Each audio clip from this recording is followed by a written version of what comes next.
Let's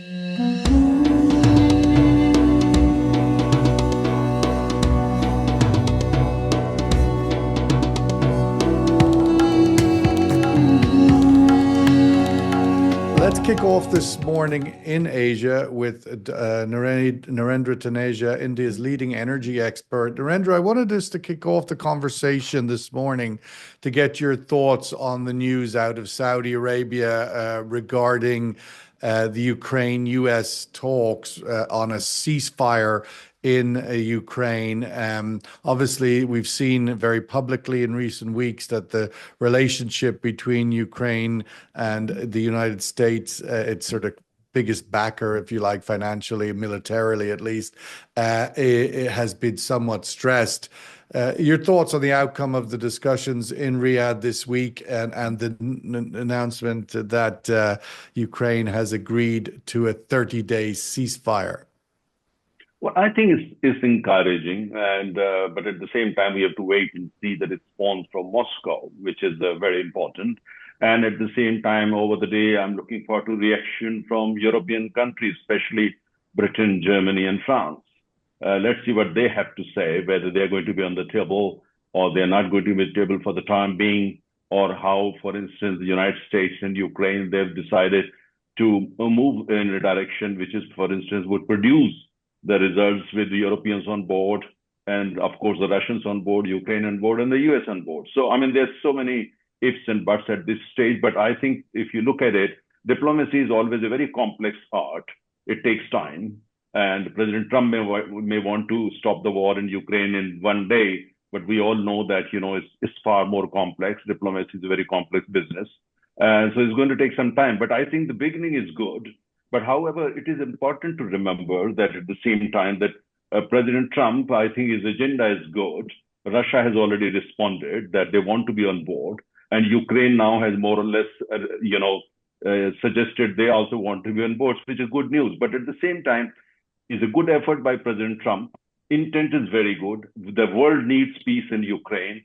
And it's important we have to see that the past 3 years, we saw the war going on and on and on. And no serious effort was made by Britain or France or Germany to stop the war. So at least somebody has taken the initiative, and I think it must be welcomed. We, of course, saw, both France and Britain convening European summit practically in no time. But I think where were they the last 3 years? We didn't see them.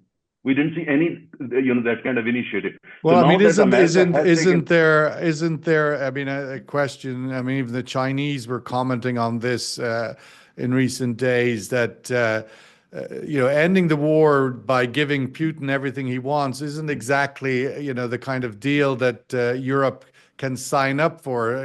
So in that regard, it's a bit disingenuous to say that Europe's doing nothing. Yeah, Europe is not giving Putin everything he wants. Now Trump appears to be willing to do that. So it is an issue. I think let's not go by this that we buy a narrative of country X or country Y in Europe and ignore narratives of other.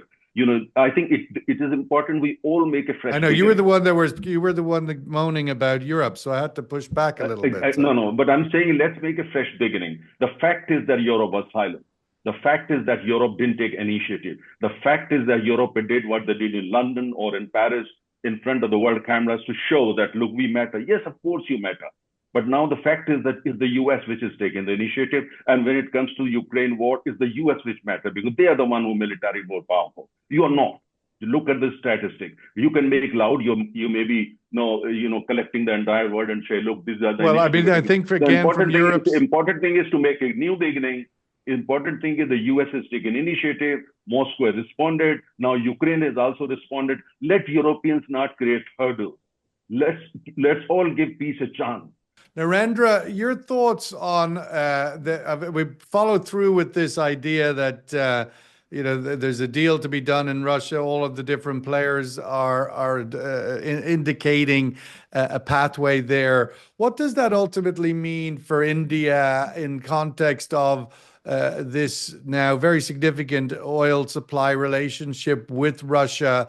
Do everything return to the pre-Ukraine war period where India was taking practically no Russian oil. Russian oil returns to its natural markets. How do you see it impacting the flows as we go forward?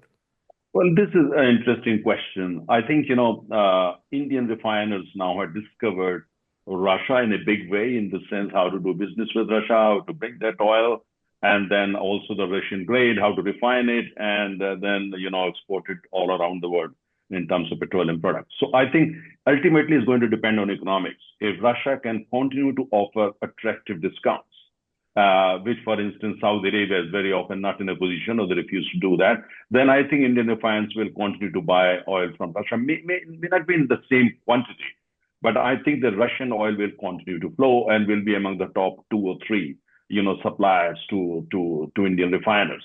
I think, that's probably Russia has come to stay now in terms of, India sourcing crude from different geographies. It was not there earlier, as you know, but now it's going to stay there. And in terms of the space it occupies, that will depend on economics.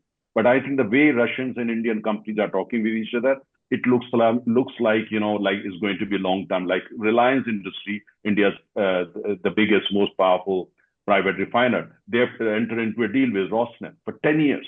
Worth $13 billion every year for 10 years. That means we are talking of $100 billion plus deal over the next 10 years. It's already there in place, and other refiners are also negotiating. So as he said, it all depends on economics, because India's strategy is very clear. We don't want to put all eggs in one basket. Middle East is important, but not all eggs in one geography. We want to import from as many geographies as possible.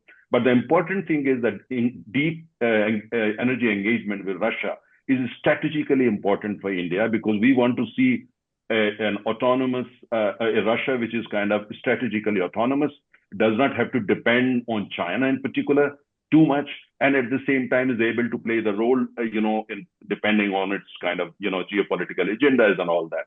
So the way we look at Russia is very different from the way, for instance, countries in the West, or the people in the West, or the media in the West, they look at Russia. We have our own view, which is based on, for instance, our deep relationship with them over a long time. The same goes for the United States, very, very important country for it, and the same the European Union, very, very important. So what we are looking at right now is that, on that point, does India welcome this sort of fracture between the US and Europe, where Europe stands on its own strategic sort of defense and security, and is that a good thing for the world, that multipolar world that India is in favor of, that Europe and America find their own pillars? What's your thoughts on that from an Indian perspective? This is a very, very interesting question.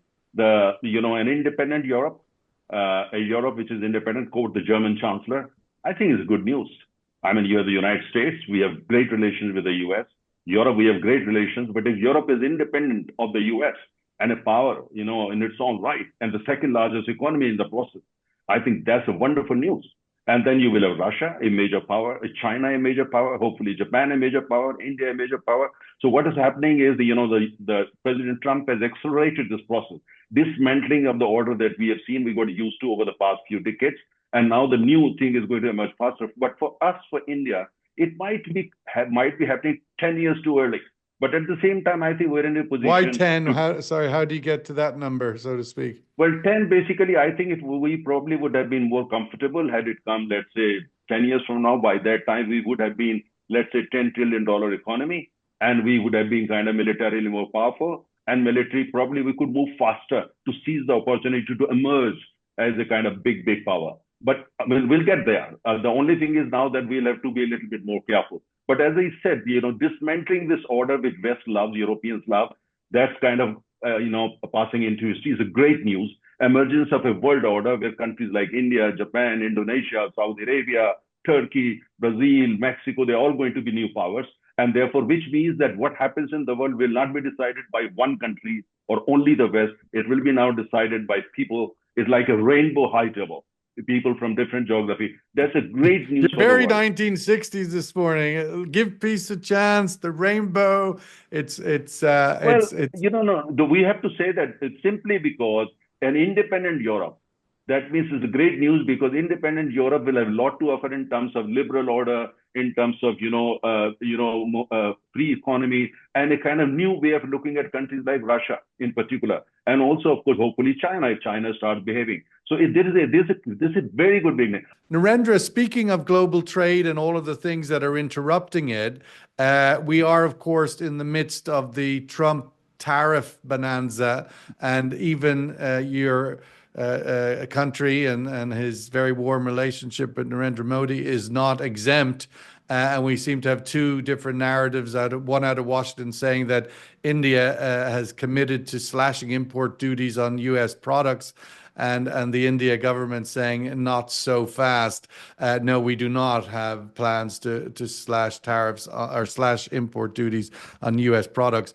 If we might just get your views on that sort of wider relationship, India, US, Modi, Trump, tariffs. We've seen the Canadians respond with a very robust posture. Is that the benchmark to copy, or is it the sort of Keir Starmer British approach of genuflecting in front of Trump and kissing the ring?